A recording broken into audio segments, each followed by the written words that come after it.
يا الله يا رحمن حقق آمانينا وفقنا في كل آن في مسارنا. Ассалаумағалейкум. Видео сабағымыздың 3-ші бөлімі.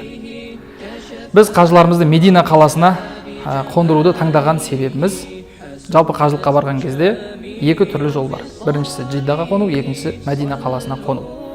Егерде Джидда қаласына қонатын болсақ, ол кезде жолда миқат территориясын өтеміз. Яғни ұшақта ихрам кию керек болады. Ол деген бір белгілі қиыншылықтар тудырады. Ал Медина қаласына қонатын кезде ешкімге былай айтқанда ихрам халіне ену, ихрам киімін кию парыз етілмейді.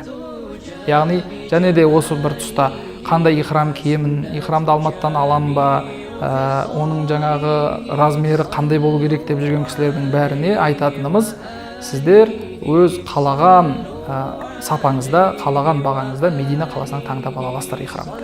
Және де бір артықшылығы, Алматы жалпы Қазақстан мен Сауд Арабиясының ауа райы, климаты тең емес. Сол себептен де барасап, мысалы Джиддаға түссеңіздер, кіші қажылық, үлкен қажылыққа кірісіп кетіп, яғни бір қиыншылықтар тудыруы мүмкін. Ал Мединаға біз қонған кезде ол жақтың ауа райына бойларыңызды үйретіп алуға, былай айтқанда әбден өздеріңізге келіп алуға тағы да бір мүмкіндік. Жалпы көп адамдар Мекке мен Медина, Мекке Медина дегенде бір қала деп ойлайды. Бірақ екеуі екі түрлі қала. Мекке қаласы ол жерде қасиетті Қаба орналасқан.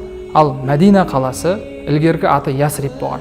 Пайғамбарымыз саллаллаху алейхи вассалам Меккеден Мединаға қоныс аударған. Сол кезден бастап оны Мәдинатун Науави, яғни пайғамбар қаласы деп атап кеткен. Қазірге бәріне Медина есімімен танымал.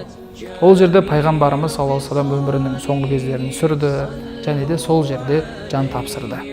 Және де пайғамбарымыз айтады, сол жерде, яғни пайғамбарымыздың мешітінде бір оқылған намаз 1000 еселенеді. 1000 еселенеді.